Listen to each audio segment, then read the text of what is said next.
maybe because Reagan called us the empire of evil, or maybe because Comrade Brezhnev didn't have enough time, because he died in 1982.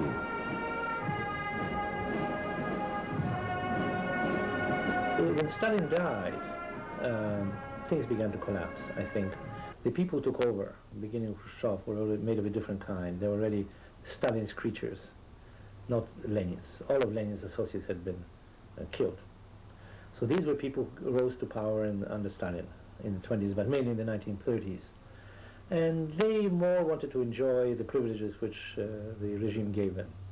And as you know, the nomenclatura became more and more obsessed with its style of life, with the wealth, with privileges, with travel, and all the good things of life, and gave up any plans to really create a new type of human being, to export the revolution and so on.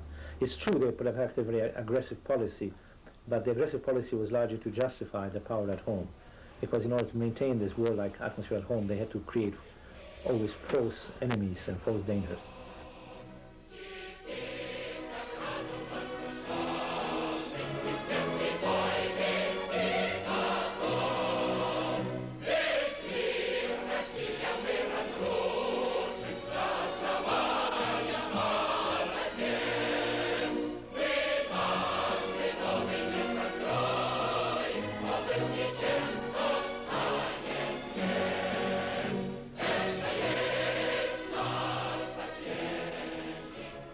So after Stalin's death, the atmosphere very much began to change, and the whole system began slowly to unravel.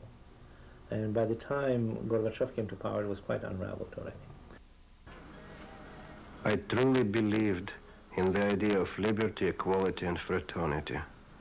I grew up on this idea, that the new just society could be built in my homeland, in the country where East meets West, where Europe meets Asia, where something real becomes unreal, and where unreal becomes real,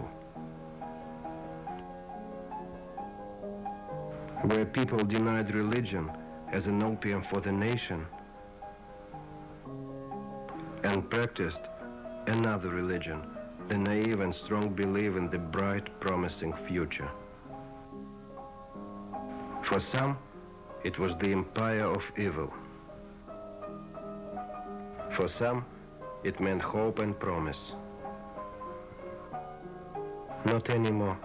The empire had collapsed. Welcome to Willimantic, true believers in communism. I sincerely believed in the idea of the new society, even when it was obviously gone, corrupted, distorted, lost.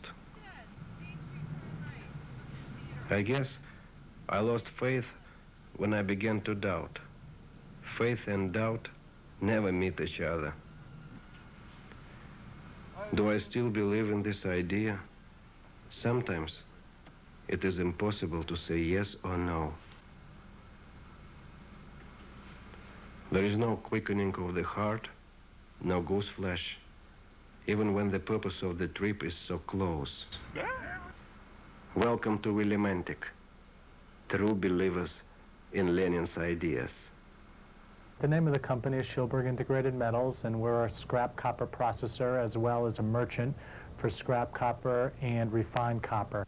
And approximately 2.5 years ago, we started investigating exporting scrap as well as refined copper from Russia, and there was 3 different areas we were exporting copper from: St. Petersburg, Kazakhstan, and Estonia.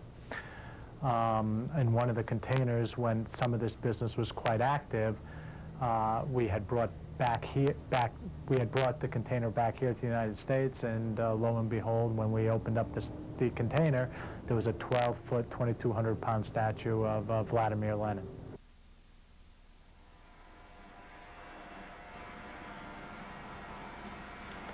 Scrap, copper, copper and scrap.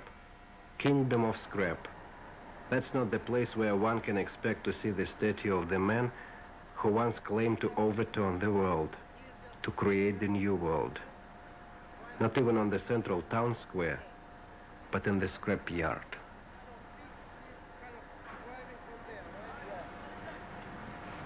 The man who once dreamed about the heaven for all working people of the world. Now his statue is surrounded by working people. And they don't pay much attention to him, not any more than to the scrap all over this place.